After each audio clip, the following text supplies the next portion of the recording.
In nomine Patris et Filii et Spiritus Sancti. Amen. Veni Sancti Spiritus Replituorum Corde Fidelium et Tua Moris in eis in ascende. Evite Spiritum Tuum et crepuntur. Renovabis faciem terrae. Oremus Deus Corde Fidelium. Sancti Spiritus Illustratione Docuvisti. Da nobis in erim Spiritu recte sapere. Et Deus in consolatione cadere. Per Christum Dominum nostrum. Amen. Cor Mariae Immaculatum. Ora pro nobis. Sancte Joseph. Ora pro nobis. Sancte Valentine. Ora pro In nobis. nomine Patris et Filii et Spiritus Sancti. Amen. Okay, we are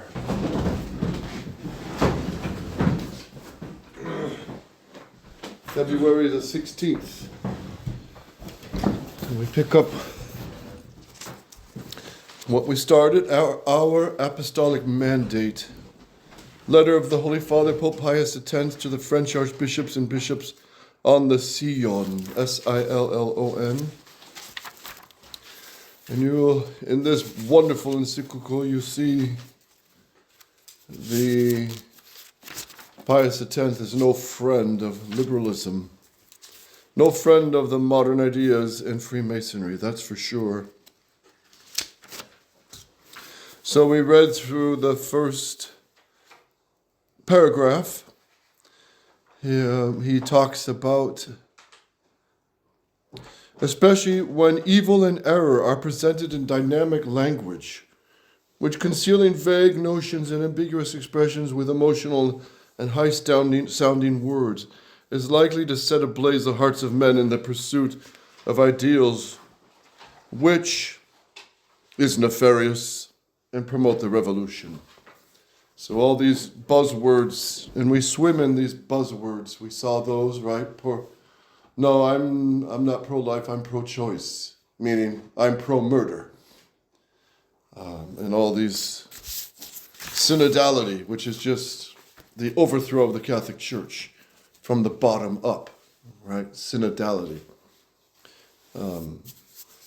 We're not together to pray, but we're together to pray together, or something like that. We're not here to pray together, but we're here together to pray. That garbage talk, which Pope Benedict defended his actions at Assisi 2 or 3 or 4. And then this Pope, Leo XIV, he's no better. He's just another deadly Pope Francis on the throne. All right, paragraph 2. Credit is given to the Zionists for their dedication. So Pope Pius X is honest. He says that you started off well, it was good intentions, you were all young and fired up to do good for France and for the church, but. Take it, please, Guadalupe. We have long debated, venerable brethren, before we decided to solemnly and publicly speak our mind on the Sillon. Only when your concern augmented our own did we decide to do so. For we love, indeed, the valiant young people who fight under the Sillon's banner, and we deem them worthy of praise and admiration in many respects. We love their leaders, whom we are pleased to acknowledge as noble souls on a level above vulgar passions, and inspired with the noblest form of enthusiasm in their quest for goodness. Okay, it sounds close to Freemasonry, doesn't it? They don't want, drunk slobs. They want men with morals and good character. So this was a Catholic movement. They weren't Freemasons, but maybe they were infiltrated. But they take these ideal, good young men and divert them to less noble causes. Go ahead. You have seen, venerable brethren, how, imbued with a living realization of the brotherhood of men, and supported in their selfless efforts by their love of Jesus Christ and a strict observance of their religious duties, they sought out those who labor and suffer in order to set them on their feet again. Okay, so they're doing much good, helping the laboring class, helping the poor. Paragraph 3, the origin of the Sillon, the courage of its members. Michael? This was shortly after our predecessor, Leo XIII of happy memory, had issued his remarkable encyclical on the condition of the working class. Speaking through her supreme leader, the Church had just poured out the tenderness of her motherly love over the humble and the lowly, and it looked as though she was calling out for an ever-growing number of people to labor for the restoration of order and justice in our uneasy society. Was it not opportune, then, for the leaders of the Sillon to come forward and place at the service of the Church their troops of young believers who could fulfill her wishes and her hopes? Okay, so he's saying here, Pope Leo XIII just issued Rerum Novarum, the call to Catholicize and keep the faith of the laborers and working class, page 6. And so the Sillon started well. They started off good. We're going to do something about this. Let's help the working class. Let's help the economy. Let's promote good labor and so forth. Go on. And, in fact, the Sillon did raise among the workers the standard of Jesus Christ, the symbol of salvation for peoples and nations, nourishing its social action at the fountain of divine grace. It did impose a respect of religion upon the least willing groups, accustoming the ignorant and the impious to hearing the word of God. Okay, here's a footnote. The footnote goes to page 27. So here's the footnote. Historical context. Following the Franco-Prussian War in 1871, the French people elected an assembly which was monarchist. So there was a whole Catholic movement to bring back the Catholic monarchy that the revolution had overthrown. For various reasons, however, the monarchy was not restored, and gradually the leftist element prevailed in the assembly. Other elections followed, and by 1886, Freemasons had succeeded in controlling the government. It was their avowed aim to eradicate the Catholic faith, as the Freemasons do, right? That's their main goal. Textbooks and even works of classical literature were doctored to exclude all references to God. Church property was confiscated. Monks and nuns forcibly driven out of their monasteries and convents, many of whom sought refuge in neighboring countries. So this was 1886. This is when some of the monks of Sillon and the sisters fled to England. We're on page 27 on the first footnote. By 1910, the Masonic French government had achieved its aim: the less thinking of the French population, and the more likely to be duped by the lures of systematic demagogy. Namely, the working class had been all but completely de-Christianized. So 1910 is when he's writing this encyclical. All right, pick up, Michael, go on. And, not seldom, during public debates, stung by a question or sarcasm, you saw them jumping to their feet and proudly proclaiming their faith in the face of a hostile audience. This was the hardy of the Sillon. The what? The heyday of the Sillon. Its brighter side accounts for the encouragement and the tokens of approval which the bishops and the Holy See gave liberally when this religious fervor was still obscuring the true nature of the Zionist movement. All right, so Pius X is saying they started off well. They were defending the name of Jesus Christ. They were promoting, Catholic ideas. But what went wrong?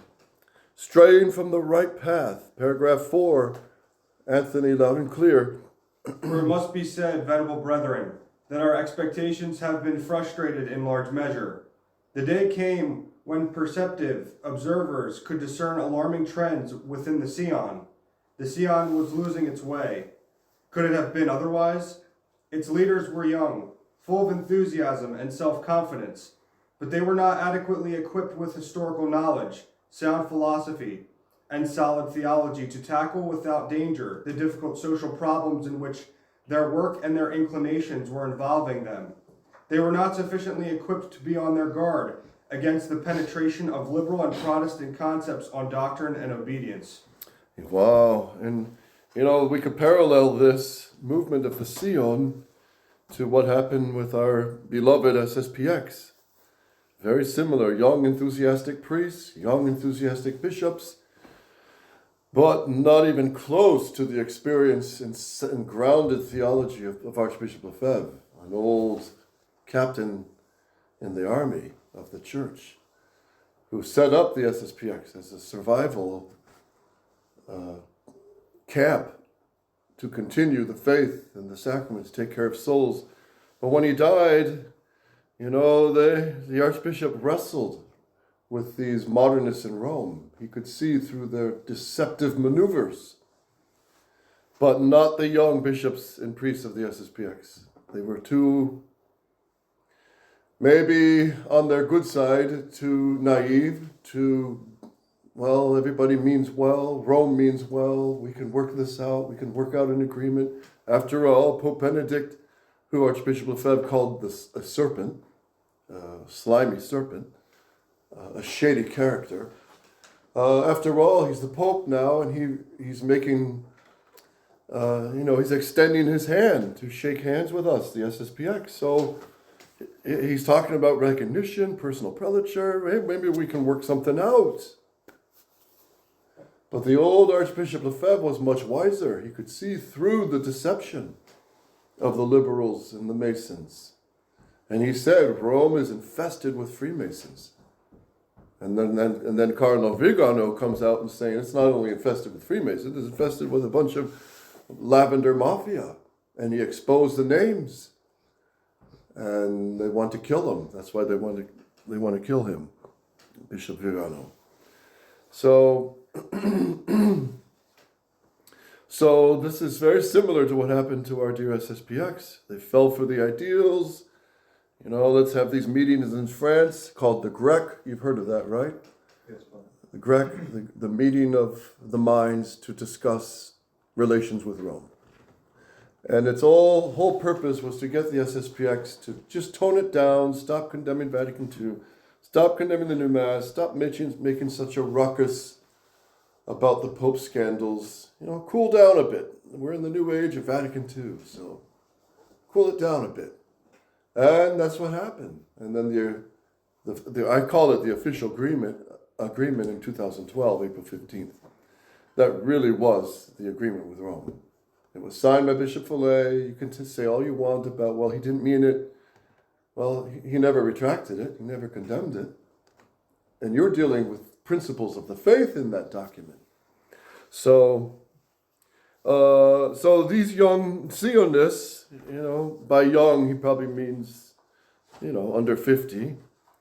And they're enthusiastic and they're, we're going to reform the world, reform France.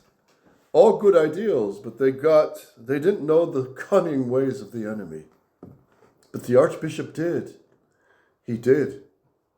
And he went so far as to say, I had hoped that in Rome they would come back to tradition. But I can say that I went too far. I made a mistake and I went too far. And that's when he said, no more discussion, no more dialogue. I'm going to consecrate bishops. And, those were exciting days.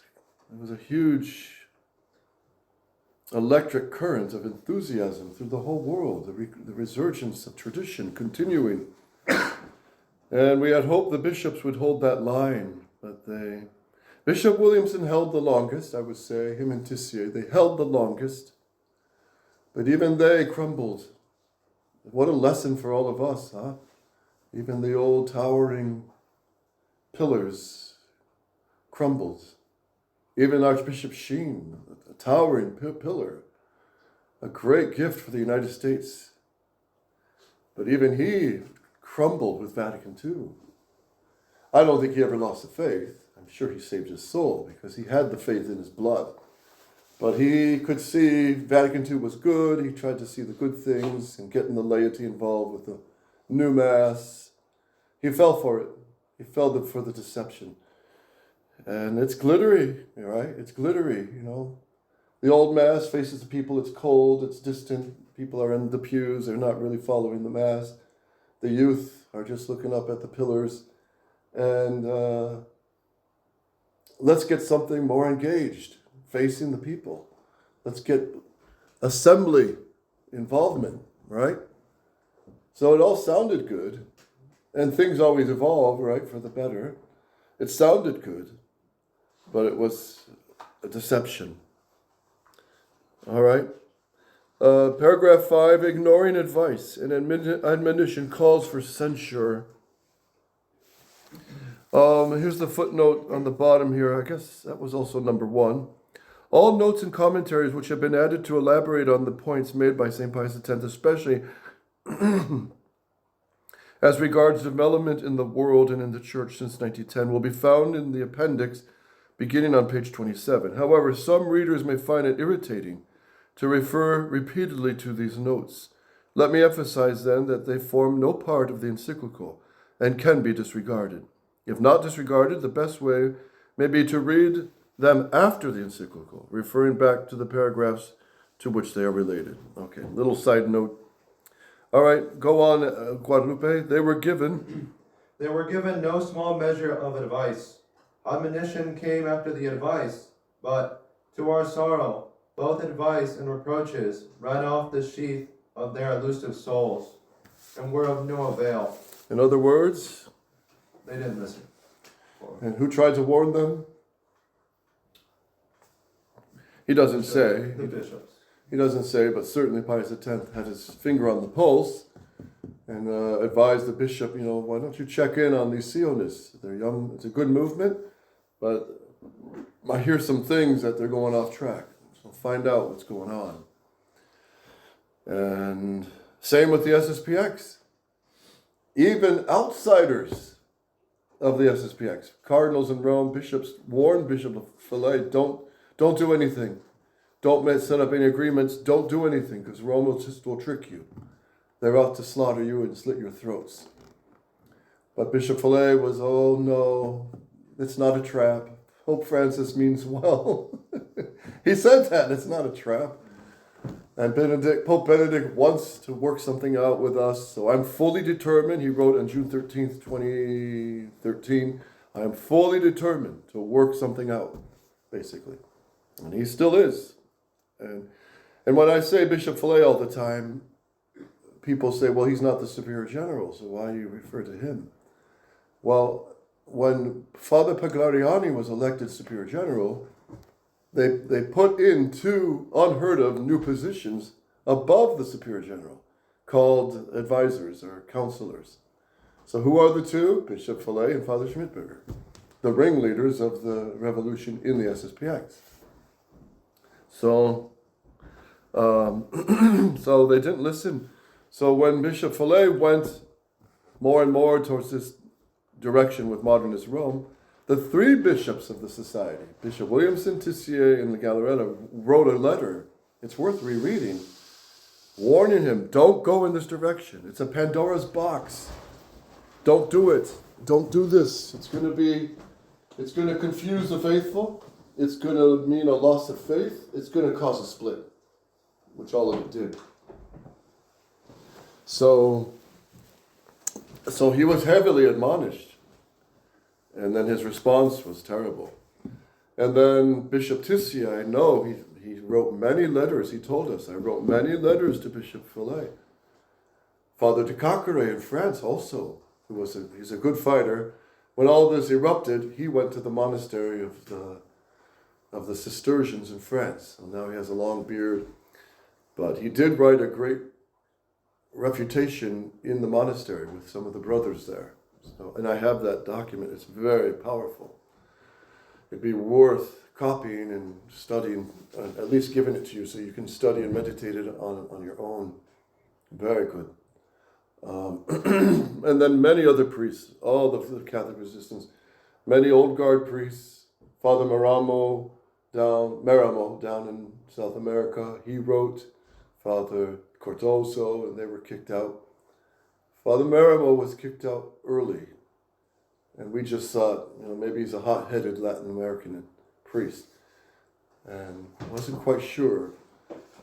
Because most of us priests in the United States, we were, at least for myself, I was just busy at the school in Syracuse. You're just busy. When you're around the youth, it's busy. And you got to keep them busy. So classes and sports and hikes and adventures and training and all that stuff. So many admonitions came to Bishop Fillet. Don't do this. Don't go in this direction. But he didn't listen. And he still doesn't listen. All right. Things came. Go on. Things came to such a pass that we should be failing in our duty if we kept silence any longer. We owe the truth to our dear sons of the Sillon, who are carried away by their generous ardor along a path strewn with errors and dangers. We owe the truth to a large number of seminarians and priests who have been drawn away by the Sillon, if not from the authority, at least from the guidance and influence of the bishops. We owe it also to the church in which the Sillon is sowing discord, and whose interests it endangers. Okay, so the Sillon is going the wrong way, and it's even drawing in seminarists and priests who are helping and encouraging this new direction. So many of the young priests in the SSPX were enthusiastic. Let's get a deal with Rome. This is exciting. We're going to be recognized. We're going to get inside the church and convert it from within. That was what they were saying. And I told them, that's an illusion. And the Archbishop said many times, that's an illusion, a liberal illusion, because who's the superiors? They're all wreckers of the church, liberals, modernists. You come under them, what are they going to do? Squash the tradition. And they're still doing it. They're still trying to squash tradition. This Cardinal Fernandez, he's a scandal. He should be removed, defrocked, taken away, put to scrub toilets with Father Robinson in the seminary. But he himself said, you're not allowed to, I forget his exact words, but you're not allowed to correct the Second Vatican Council. But we can dialogue, but you can't correct the Second Vatican Council. We'll discuss consecration of bishops, but you can't correct Second Vatican Council. So how can there be discussion with these guys, with these destroyers, these wreckers? How? We got to just do what the Archbishop did, continue tradition, and wait for the brighter day when there's a good Pope. And pray for Rome, and write to them, and try to shout at them, and expose their scandals, but don't shake hands with them until they come back to the Catholic faith. That was the Archbishop's position. So, same thing with the Sillon here in 1910. They were admonished, they were warned. Now priests and seminarians are getting enthusiastic about it, this new movement. But Pius X is soon going to open the hood of the car and show you what's wrong with all this. All right, 6, the Sillonists claim for complete independence, Michael. In the first place, we must take up sharply the pretension of the Sillon to escape the jurisdiction of ecclesiastical authority. Indeed, the leaders of the Sillon claim that they are working in a field which is not that of the church. They claim that they are pursuing aims in the temporal order only, and not those of the spiritual order. That the Sillonist is simply a Catholic devoted to the betterment of the working class and to democratic endeavors by drawing from the practice of his faith the energy for his selfless efforts. They claim that neither more nor less than a Catholic craftsman, farmer, economist, or politician, the Sillonist is subject to common standards of behavior, yet without being bound in a special manner by the authority of the church. Okay, there's a lot of this that's very close to the Opus Dei, this whole laity movement. So Pius X, the first big step is they want to separate from the guidance of the Catholic bishops, who were good in those days, and that's not a good thing. They say that, well, economics has nothing to do with the church, but it does. 7, their claim is unjustified. Anthony? To reply to these fallacies is only too easy. For whom will they make believe that the Catholic Sionists, the priests and seminarists enrolled in their ranks have in sight in their social work only the temporal interest of the working class? To maintain this, we think, would be an insult to them. The truth is that the Sionist leaders are self-confessed and irrepressible idealists. They claim to regenerate the working class by first elevating the conscience of man. They have a social doctrine, and they have religious and philosophical principles for the reconstruction of society upon new foundations.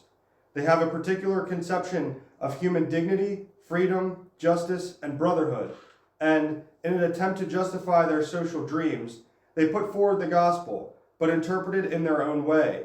And what is even more serious, they call to witness Christ, but a diminished and distorted Christ. Okay, what does that sound like? This emphasis on the dignity of man, conscience of man, liberty, equality, fraternity, justice, brotherhood, fraternity, synodality. What is it all? Where do you hear this language? Vatican II. Yeah. Vatican II. It permeates it. So the Sillon movement was really the appetizer to Vatican II, which would hit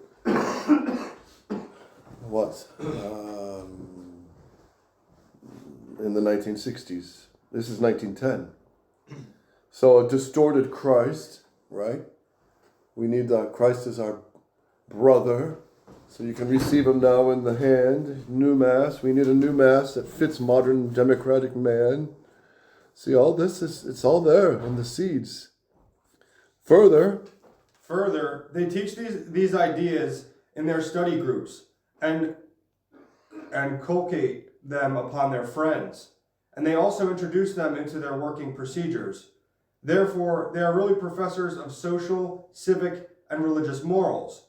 And whatever modifications they may introduce in the organization of the Sionist movement, we have the right to say that the aims of the Sion, its character and its action, belong to the field of morals which is the proper domain of the church. In view of all this, the Sionists are deceiving themselves when they believe that they are working in a field that lies outside the limits of the church authority, and of its doctrinal and directive power.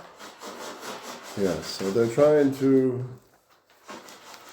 elude the guidance of the Catholic Church, saying this is not doctrine. This is not doctrine. It's just practical. But no, practice how you act.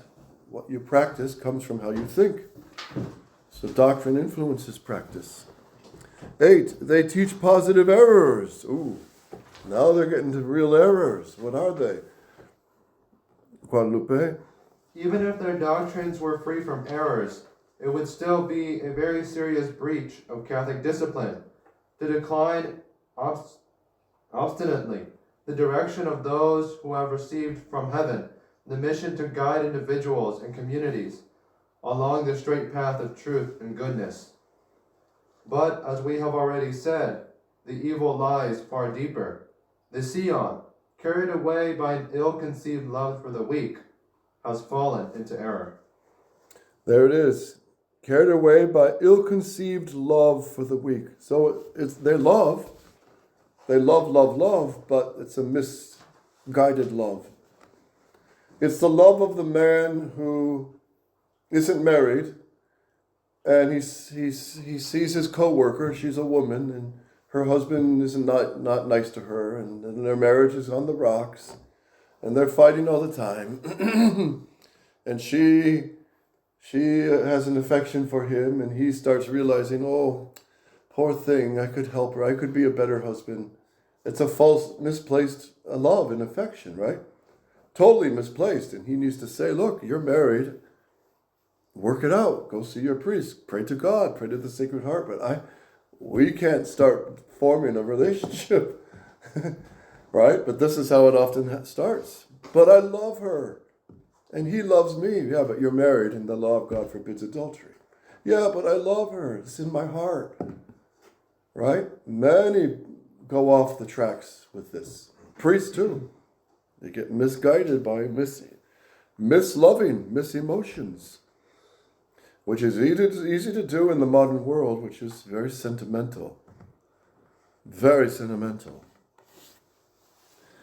Feelings is all that matters in the modern world. If it feels good, do it. That was the 1960s slogan. If it feels good, do it. Well, what does that mean?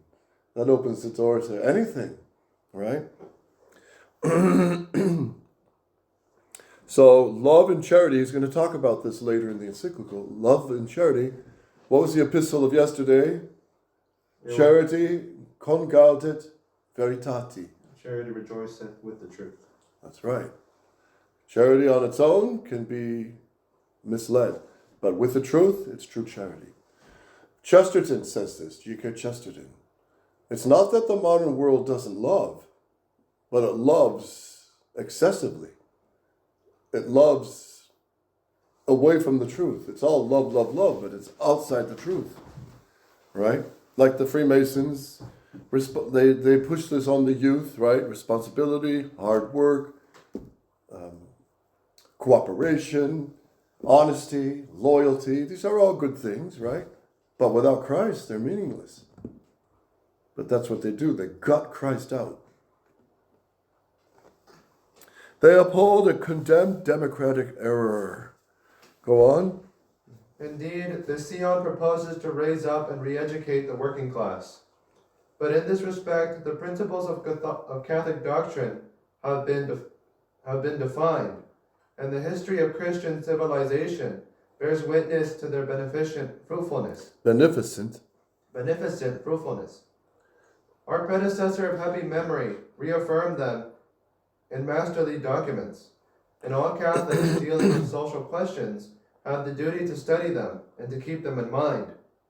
He taught, among other things, that, quote, Christian democracy must preserve the diversity of classes, which is assertedly the attribute of a soundly constituted state, and it must seek to give human society the form and character which God, its author, has imparted to it. Okay, that's number 2, footnote. God gave society a monarchical and hierarchical character, which, however, does not exclude the practice of elections in some cases. But for an election to be licit, it must, A, represent a knowing choice, which implies that the voters must know the candidates personally. That's why in the Middle Ages, you really had the true democracy. Not in the modern world. Not the way the modern world proposes it. But in the Catholic monarchies of Europe, you had true democracy. How? Because the small towns, they would elect their governors, their leaders, right? They would elect them because they knew them. Everybody knows so-and-so, he's a good man, he has his own business, he's a good family man, he's devout, he goes to Mass, he's a good example, he'll be a good leader. He has a good head on his shoulders, so let's elect him.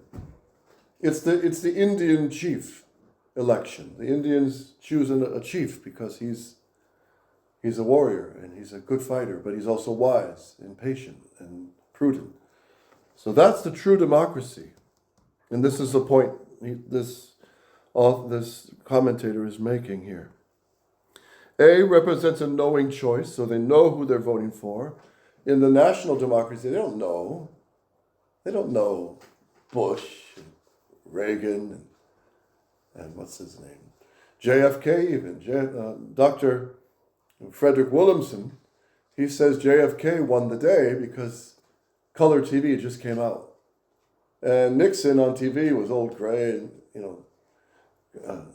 ashen colored and older, while JFK was young. They put a little makeup on him, and that won the day because he was looked younger and stronger and attractive on TV, but nobody knew him, and he was a liberal Catholic, he said, I put America above my faith. So he had it upside down. He was Catholic, but he was a true Americanist, a true liberal. And I'm not saying he was a bad president. He was a good, probably the best the United States maybe ever had. But he was an Americanist, a liberal. So this national level democracy is not realistic.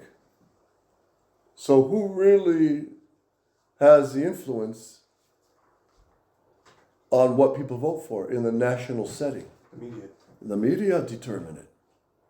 Exactly. And who owns the media? You see? And then you put on top of it all this Epstein stuff going on, that was going on the last 50 years, or 40 years, whatever. You know, putting these politicians in, filming them in big crimes, and then even eating children's flesh. Is that what they were? I think so, yeah. I didn't get too deep into it, but it was along those lines. So you get them blackmailed, you control the country. You control it. And who's behind it? The old synagogue of Satan.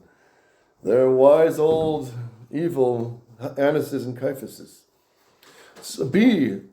So for an election to be licit, it must be a knowing choice, A. B. Represent a free choice, which implies that the voters must be free from political pressures and the dishonest propaganda of the parties. So you get really only that on a small scale, the town level. C. Provide for full authority vested in the successful candidates, which implies that these are not answerable to the people for what they have previously decided or ultimately do. D. This authority is conferred upon the successful candidates by the supreme ruler, king or president, who may prefer not to appoint them, and who has the privilege to choose among the successful candidates, appointing some, rejecting others. Deuteronomy 1:13. E. So for an election to be licit, it must be the people do not possess the power to confer authority or to terminate the mandate of their elected candidates. So it has to be clear the authority is not in the people, but from God. F. The successful candidates, if appointed by the supreme ruler, will be office holders, not politicians. The supreme ruler may provide, however, for an advisory parliament, which in no way may possess legislative powers unless the supreme ruler has the right of veto.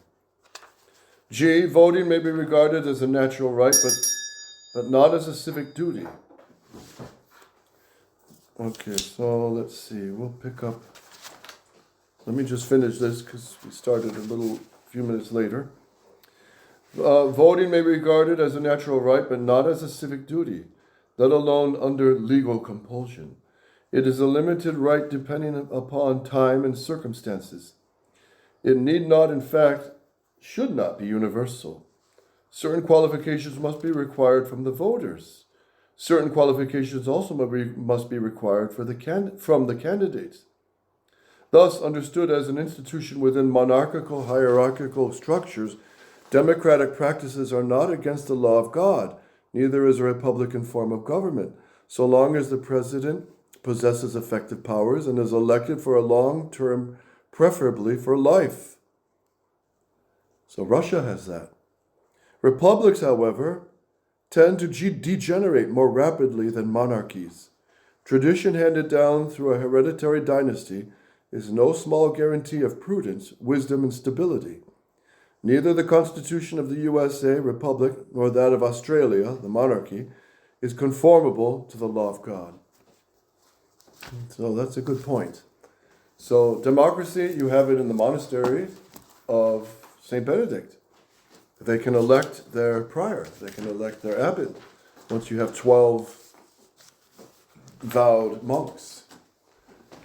So democracy has its place within the hierarchical structure. And it can be very good if the principles are kept in line. But that's not the case with modern democracy. So that was what was going on with the Sillon. They were falling into the modern errors. Authority by the people, from the people, of the people. From the bottom up, which is condemned by the church. Auditorium nostrum in nomine Domini. Confessio